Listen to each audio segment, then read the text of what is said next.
Just found a former colleague of mine, Savia, and we ended up sort of working alongside each other. She's good at maths and I'm rubbish. Yeah. I left and she's left. I didn't realise. I thought she was doing my IT.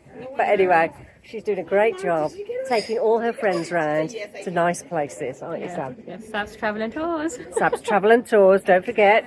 She's on Facebook, aren't you? Yes. So, Coach Travel, isn't it? Yeah. Coach Travel, loads of lovely destinations, so don't forget to check it out. Thank you. Bye, Sab. Hello.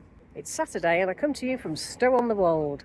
So I've left home and the next place to me would be Evesham, Broadway and now Stow-on-the-Wold. And it's a bit of a cloudy day. Yesterday was really sunny and hot. But I've just arrived and there's a little ice cream van. I say van, it's not a van, is it? It says stop me and buy one with a little bike on the side. And then there's a nice Rolls Royce, I think it is it? A Rolls Royce fancy car next to it, so I'm going to have a look. I've forgotten my microphone, so I'm hoping you can hear me okay. Let's have a look what's around. Pretty village.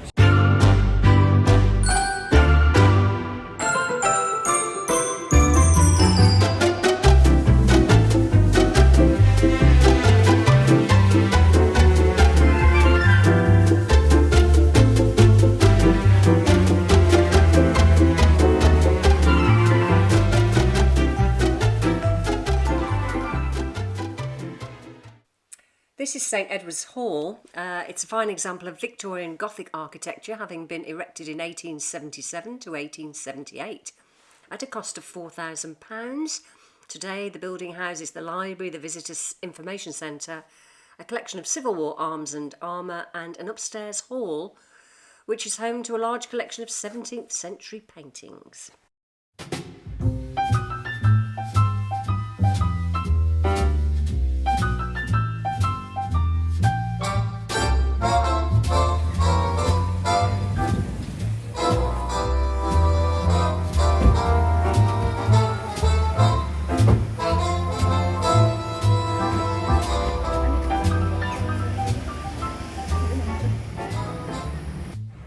Country clothing at Crewe with all these brand names. Nice little tiny shop. It must go back, I think. I keep peering in windows and looking like the little matchstick girl. I have to just go in the shops. They're thinking, who's that staring in the windows?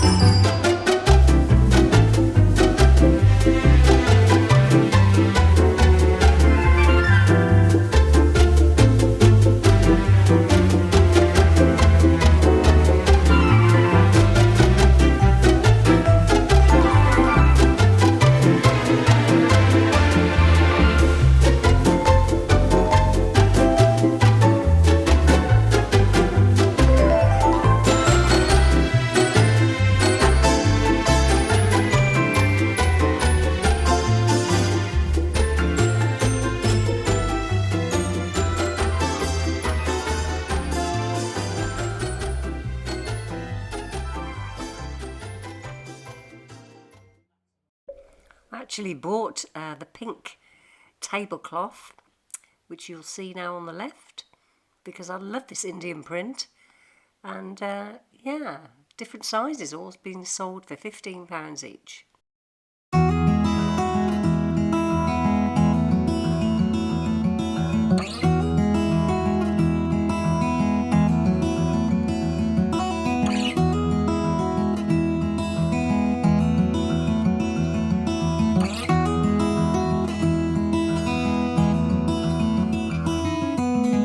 I know that you are having a hard time right now.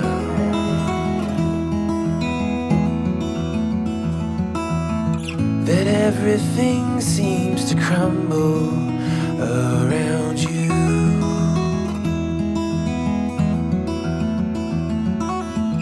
I know that you feel all alone in this world, but you have to trust into us and we will. I told the universe today I was really in Italy. And I'm outside Alfonso's Gelateria. Well, we're a better place to be.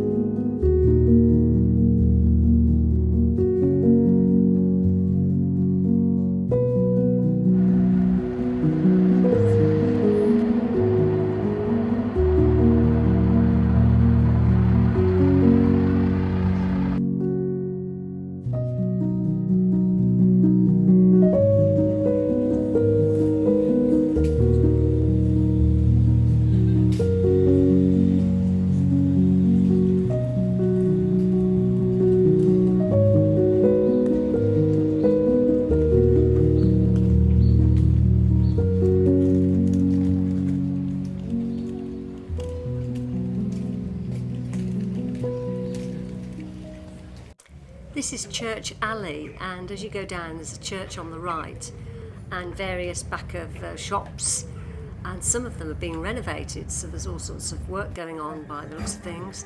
This is the back of a delicatessen. It looks absolutely delightful, and look at the work that's been done on this house with the grey paintwork. It has been totally renovated because next door isn't, and I think they must be working on that as well. So when you look round here, you've got the church and the church clock. And then you walk through and you're back out onto the shops through this little archway. It's lovely.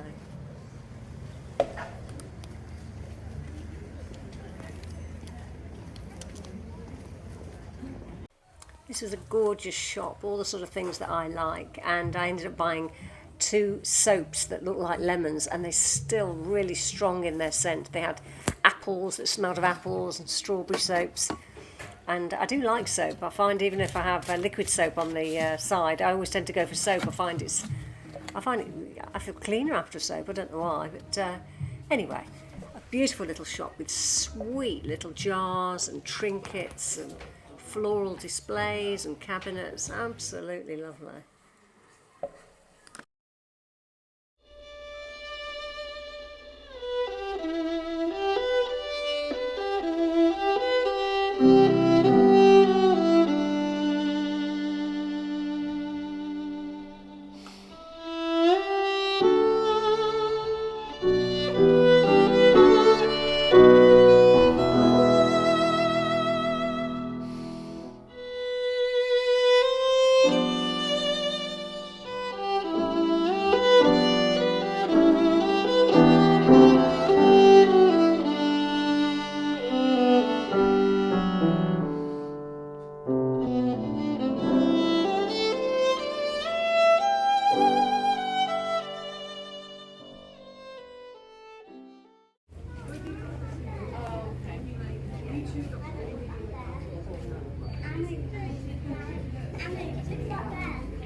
This road has been so busy with cars coming up and down. I'm amazed they actually fit. But a beautiful little road, and the little rhubarb shop full of beautiful, delightful children's clothes. An absolutely little den of gorgeousness.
stop off for a quick drink, cup of tea, at the Stowe House Hotel. I think it's Stowe House. The Stowe Hotel anyway, and it's just off the high street in a quiet oasis.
Just putting the tablecloth out, and I realised it's for a round table.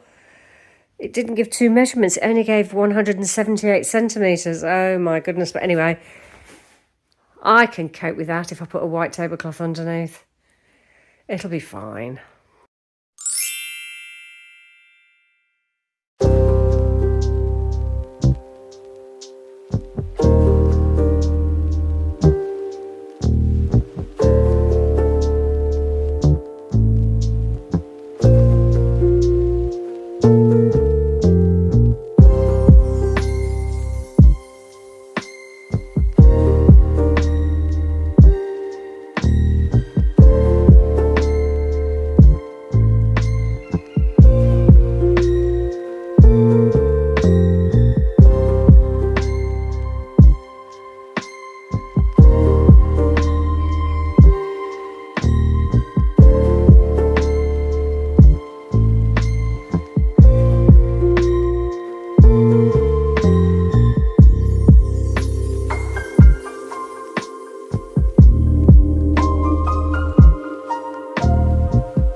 Hello, I've just been looking through one of my cookery books from years ago, as seen on Channel 4, John Burton Race. Now, it says at the back of the book, I remember watching him on the telly, and I enjoyed the series because he took all his family, his 5 children, and his wife off to France. And it says at the back of the book, John Burton Race was born in Singapore in 1957. The son of a British diplomat, he spent his formative years travelling the globe, experiencing a multitude of cuisines.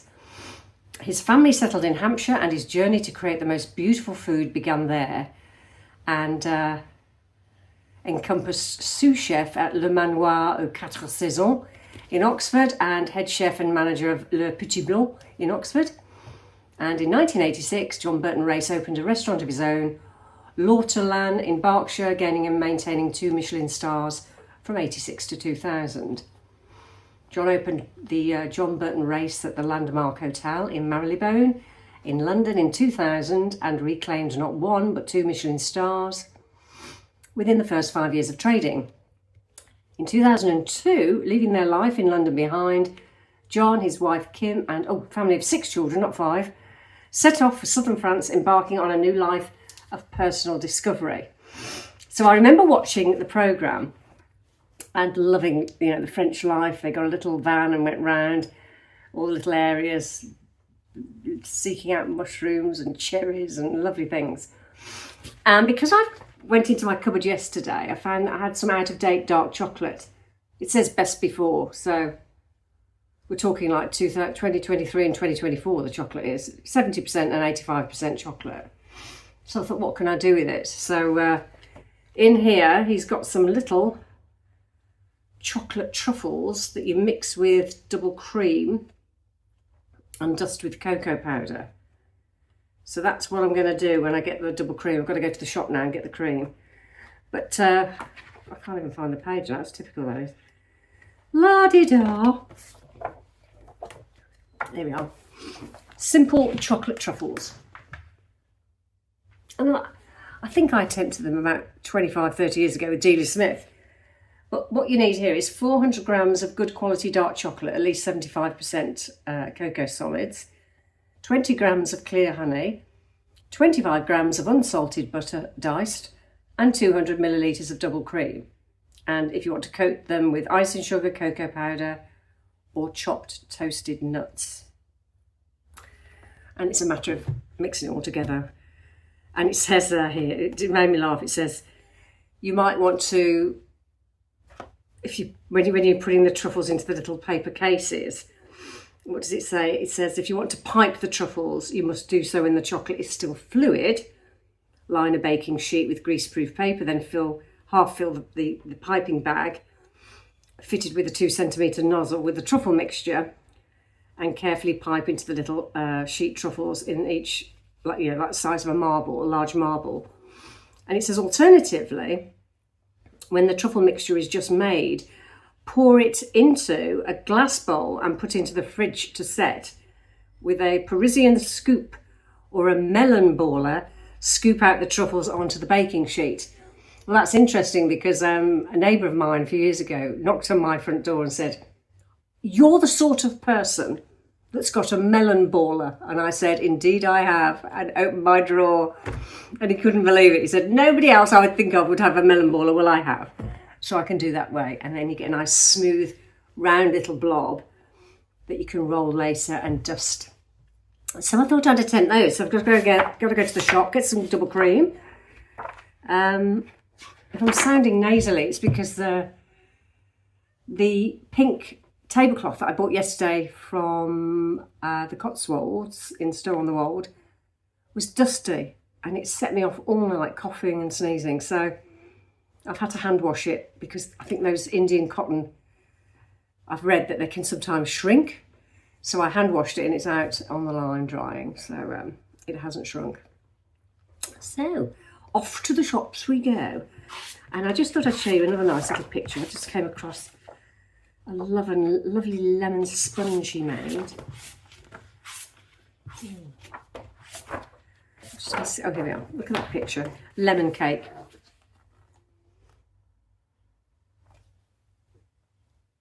Dusted with icing sugar. Doesn't it look lovely? And it's got, it says here, "I saw one of these in the pastry shop in Villefranche and thought I would buy it to try. This cake originates from the Savoie, where it is called biscuit de Savoie au citron.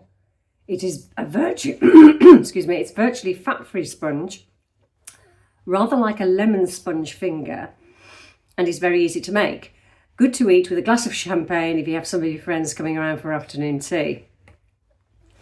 Now, me and my French accent, I was thinking back to when I was doing my O-level French back in the 80s, 82, and I used to be in hysterics in class.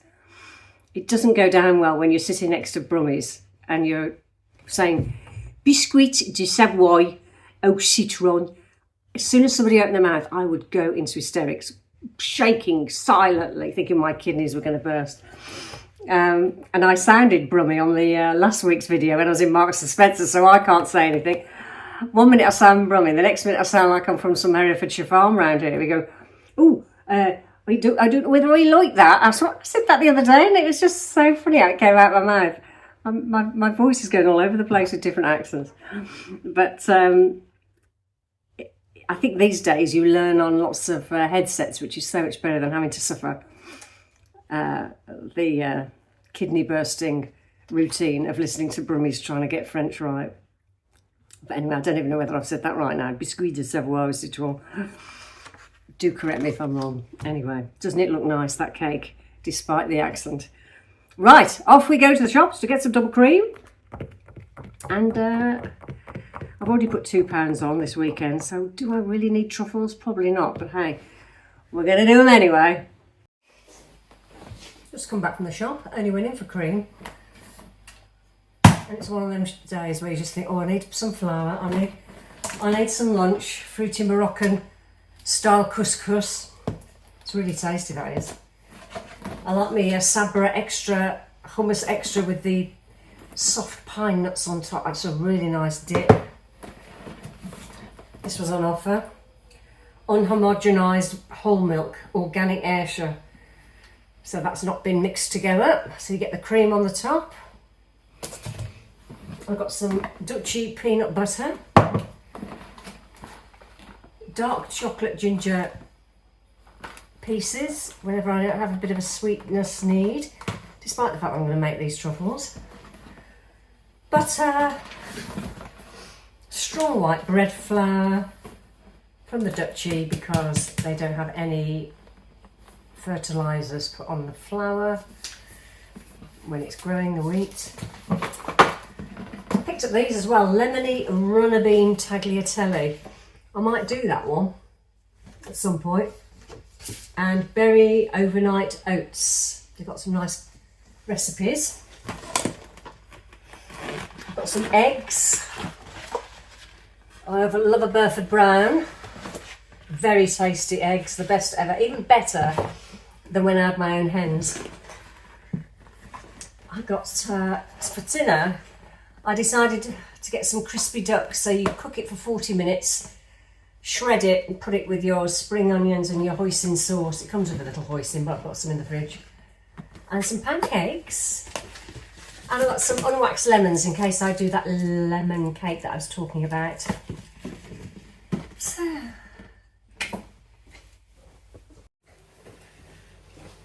I suppose I'd better put an apron on, considering I've got white trousers on and I'm dealing with chocolate. What's that? Simple chocolate truffles. So the recipe is 250 grams to start with. So it says chop up 250 grams of the chocolate out of the 400 that you got. So this is a 180 bar. This is 20 grams for 200, and that's a half a bar of a 200 bar, so 100 gram bar, so I've got 250. I've got my very, very sharp Mezzaluna, which I bought years ago when I watched Nigella Lawson, and she was chopping chocolate that way and scraping it out with a knife. Other than that, you just have to chop with a knife because he says chop it very finely. So off I go.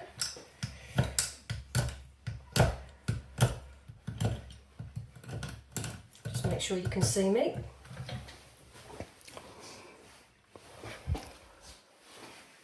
I think you can.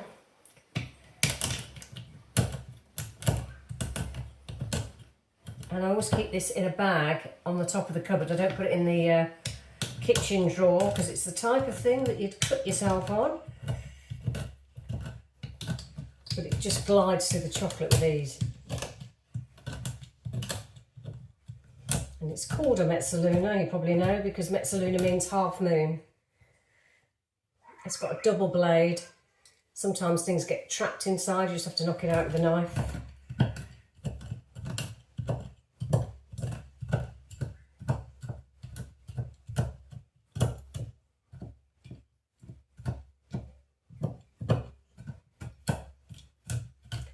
And I'll show you at the end when it's all chopped. So here's the chopped chocolate, that's the 250 grams. And it says chop up the chocolate as finely as possible in a mixing bowl. Put the 250 grams, I'm going to put that into a mixing bowl. And it says add the honey and diced butter. That's the 20 grams of clear honey and the 25 grams of unsalted diced butter. Mine's melted, so it's beyond diced. And then pour the cream into a saucepan and bring it to the boil on the stove. Then pour it over the chocolate in the mixing bowl. So we'll do that and whisk until the chocolate is completely melted and the mixture is smooth. Leave to cool. If you're wondering what we're doing with the remaining chocolate, that's going to be actually melted later and poured over the chocolate truffles. So we'll just use this one for now.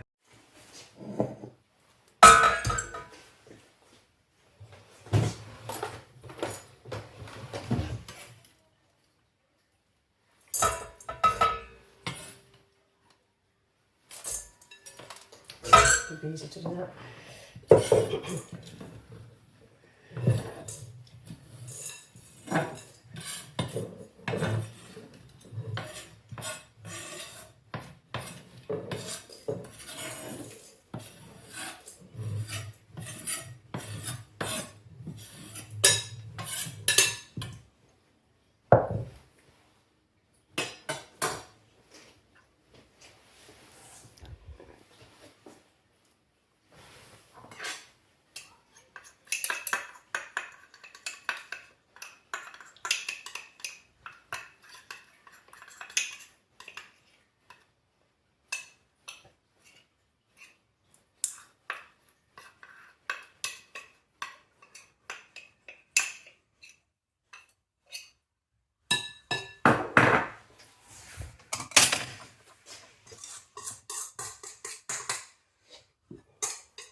So the cream, the 200 millilitres, is now going into the pan just to bring it to a boil.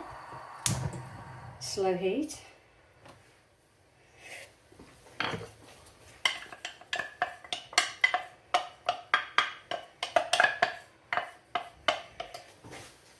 And that will get poured over the chocolate and the butter and the honey.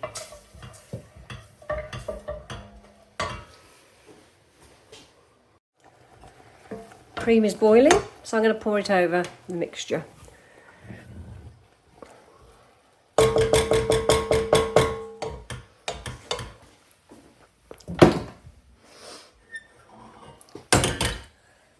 That's hot. Just one moment.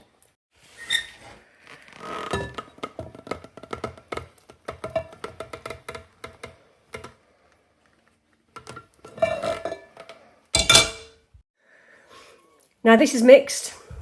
There's two options. You can either use it now and make little balls by using a piping bag and then you cool them on a baking sheet, or do what I'm doing, which is I'm going to put it in a fridge now to cool, and whilst it's semi-set I'll use a melon baller to make the little ball shapes as in the picture before we coat them. That is going in the fridge.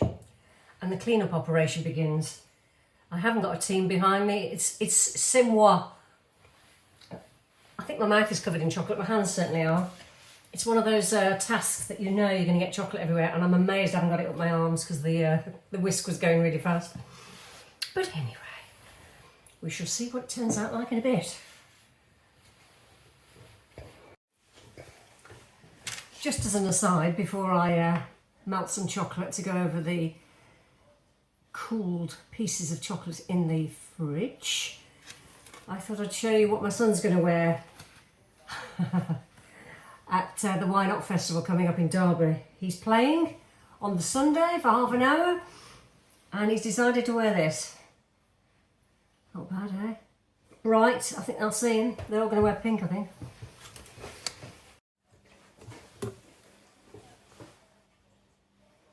A little bain-marie. Some water that's been previously boiled, and I'm going to melt the chocolate in a glass bowl over the water, because if I try to do it in the microwave, I always burn it. Even if I put it on a low setting, I'll forget about it. So, you just melt this chocolate, and it's got to coat twice. There's one coating, you cool it, and then you coat it again, so you get that crunch on the outside, I believe. I think that's the idea.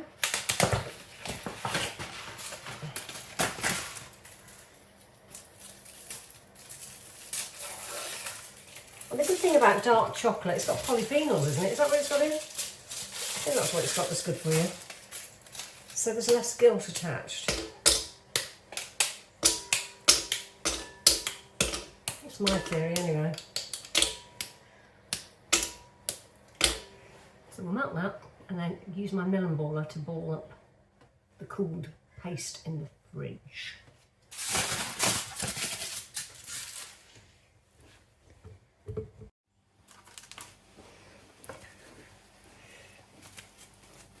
This is the melted chocolate, and here's my melon baller, and I was just digging it into the cooled, I've been cooling this for about 20 minutes. I'm not quite sure how it's all going to work out without me getting covered in chocolate, so here goes. A melon baller, so it's sort of looking like a half circle, isn't it? But I do want a ball. So anyway, not quite sure how this is going to work out, but I'm going to drop it in. Oh well.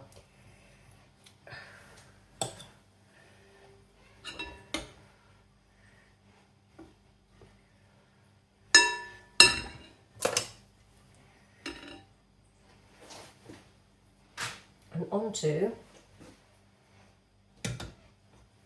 my brown paper. I'm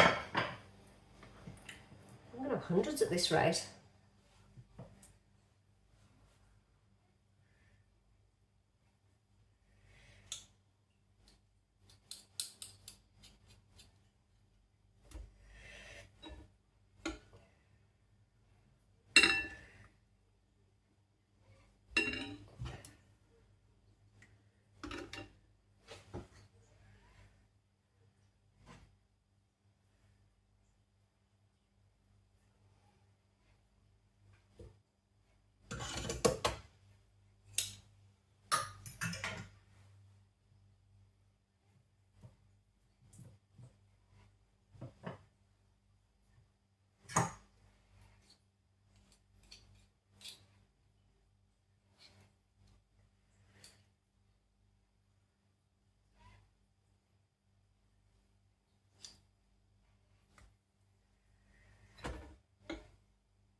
It's sort of melting. I don't know whether to keep this in the fridge longer, but then I wouldn't be able to scrape it out, so I'm going to keep going. All trial and error. I don't think for 1 minute they look like a ball, but hey.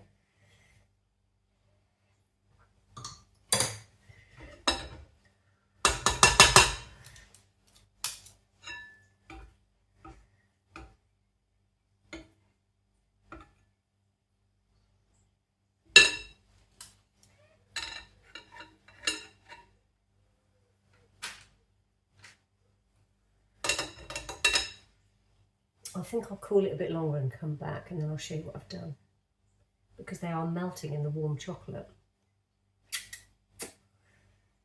and they don't look particularly as if they're a circle yet, but I suppose once you put all the cocoa on they will, but we'll see. If you don't mind getting covered in chocolate and you've got plenty of time, this is the recipe for you. You can have a little play. But the secret, I think, in all of this is when you put that original mixture into the fridge, it really does have to get really quite hard, because I thought it was really cool. Of course, once it goes into the melted chocolate, it starts to really melt, so you've got to be so quick. And I'm using my tongs just to coat them in the first coat on this batch. I have got some in the fridge that I originally did, so they're supposed to get a second coat, but I don't know whether there's going to be enough chocolate left. And dark chocolate gives me a headache, so I won't be able to eat too many of these, but hey. We will see. I'm not sure how long I'm meant to keep them in the fridge, but hey. It's all a learning curve. You get the truth on this channel. I don't think I'll be doing it again. But I suppose if you've got a party and you just want to hand out some homemade truffles, it's quite nice. It's a bit like me when I did, I've got some feet and hand cutters because Nigella Lawson had them and she made cheesy feet, and so did I. And isn't it funny to offer somebody a cheese biscuit in the shape of a foot and say, would you like to taste my cheesy feet? It's right up my sense of humour street.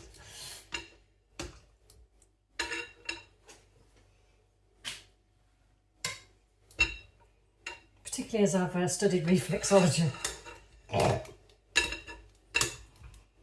Anyway. I'm sure I've completely put you off doing chocolate truffles.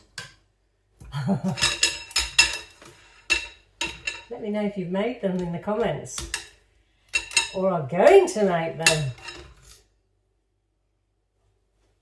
We haven't even got to the stage where the second, well, I don't even think I've got enough chocolate for a second coating. I think I'll just stick to one coating, especially on this second batch. And then they get rolled in cocoa powder or icing sugar. So, oops, we still haven't got there yet. Nearly there for this one. I'll go in the fridge and I'll see what the other few look like.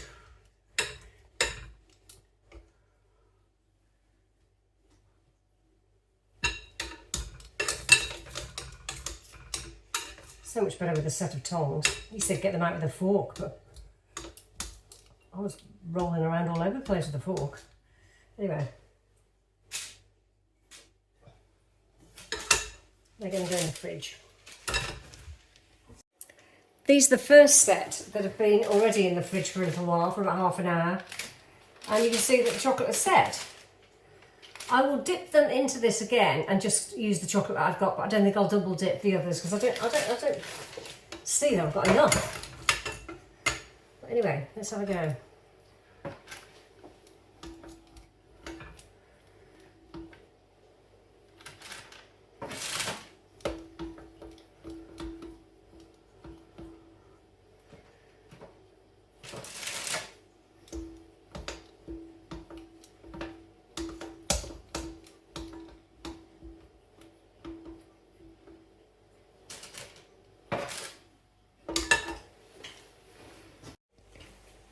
I've just been thinking, instead of icing sugar, I don't fancy putting icing sugar on the chocolates. I'm going to dip some in Nutella because you'll get a hazelnutty taste, and some in organic cocoa powder, which is a Dutchy one.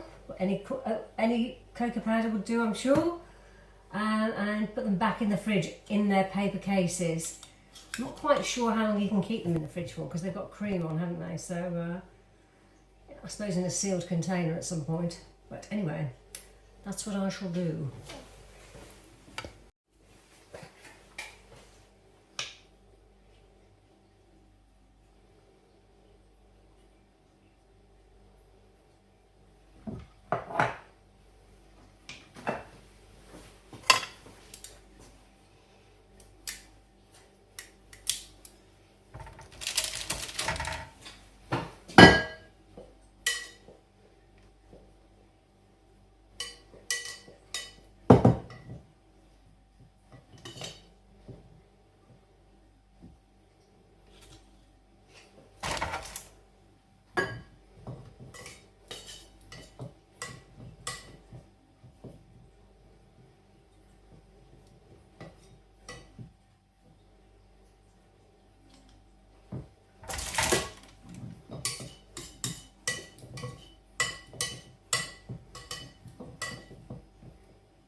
cocoa dipped Nutella on some of these and a few plain. Ready to go in the fridge finally. It's taken quite a while. So yeah, if you don't mind playing in the kitchen, that's fine, but I don't think I'll be doing these in a hurry. You can pick up your prescription sunglasses and it's raining. Don't forget to subscribe. I'll see you next week.